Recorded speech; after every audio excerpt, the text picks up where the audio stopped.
στη σκηνή στην Πολωνία, στην Κρακοβία, να μην το καθυστερούμε. Hello, Gary. Hello, Dimitris. Hello, welcome to Channel One. Hey, it's my pleasure. It's wonderful to have you here. So, are you ready to be on stage, Gary? Oh yeah, I can't wait. I was in the club doing a check of the sound earlier, and it was sounding really amazing, and I just love to play this piece of Dracula. How do you really feel just an hour before you go on stage for a gig? You know, the feeling. Relaxed. Excited, but relaxed. I don't get nervous for a long time now. When I began, of course, like most artists, I'd be very stressed, and, you know, but now I've done so many performances for so many years. It's almost like, when can I get on the stage? Come on, let's do it. You know? Yeah. I'm like a kid. I just can't wait to get up there. Wonderful. Gary, tell me about your new wonderful album, The Ordeal of Civility. It's a great album. Okay. Yeah, it's great. Thank you. Well, I am very proud of the record and the way it came out. I think it's the best band album I've ever worked on. And partially it's because I have such a great band. I mean, if you're playing with people of the caliber of Ernie Brooks, from the Modern Lovers, and Billy Fica from television, Jerry Harrison from Talking Heads, and I have a great horn section, Jason Candler and Joe Hendel on sax and trombone. Joey also plays keyboards. Then, you know, it's hard to go wrong when you're surrounded with great musicians. And Jerry Harrison is an amazing producer, too. He really knows sonically the best way to situate the instruments with the vocals. And I came to him because I wanted to get a record that would be, you know, just beautifully recorded for change. I'm proud of my other records, but often I think sometimes I was suffering with the budget constraints, and there wasn't time to really work on the overall sound. But here with this record, everything is crystal clear and very well recorded, and it's got a great energy to it. And also in the songs department, I think that they're really catchy. Yeah. And I like to write songs that have hooks that people will remember, you know, and still be avant-garde in a way, you know. Yeah. I always like to have a foot in avant-garde, but I also like to have a audience. I'm just not interested in just, you know, making music for a few people. I'd like to reach out to embrace many people and catch their ears. So I think it all came together beautifully on this particular record, and, you know, I'm very proud of it. I'm glad you like it. Yeah, it's wonderful. Fantastic, fantastic record. Thank you. You're welcome. Quite recently, Captain Beefheart passed away. He was a charismatic artist. Yeah. I know. What a shame.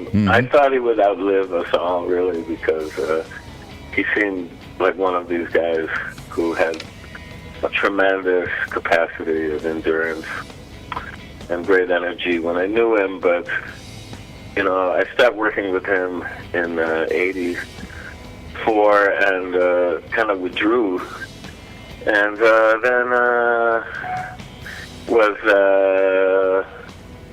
it was just, you know, sad. I was coming back from a show in Havana, and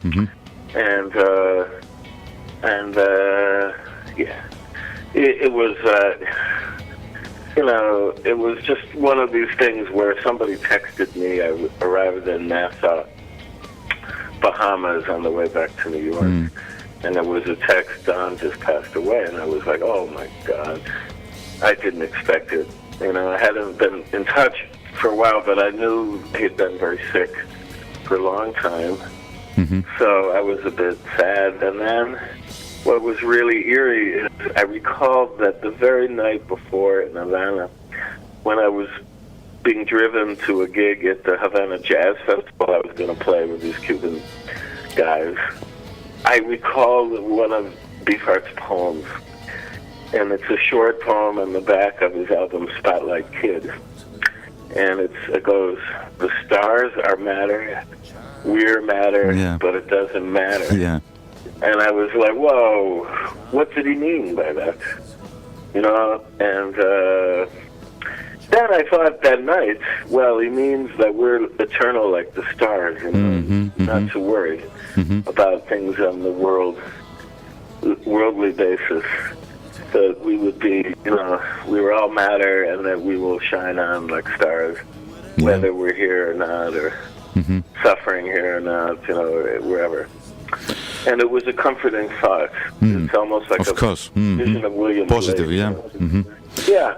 So then, when I heard that he died a few hours later, really, you know, I just said, oh, you know, I felt like I was getting a message from Don while he was passing away. I swear to God, and it was, I don't say I have ESP, Yeah. you know, but Yeah. I've had some coincidences several times in my life on other occasions where I did feel I was getting signs about things, you know, and thrown in my past. So I'm always looking for them, you know, so it was eerie, but in a positive way, you know, and yeah, I just have been doing these symposiums pretty much to keep his memory alive, and I began doing them actually before he died, just out of a love, you know, and also a burning desire to keep spreading his music everywhere, you know. I was afraid really many, especially younger people, really didn't know what he was doing, and yeah, that they needed to know about this. Gary, how do you really feel after all these collaborations with all those artists, fantastic names? Can you tell us a few words about the years by the side of Jeff Buckley? He was a really sensitive artist. Oh yeah, Jeff, he was one of the most sensitive artists I ever worked with. I mean, he was so gifted, and so he really had an amazing ability to communicate vocally, and yes, it was a pleasure to work with him. He may be the best collaborator I've ever had so far. Really? In my life.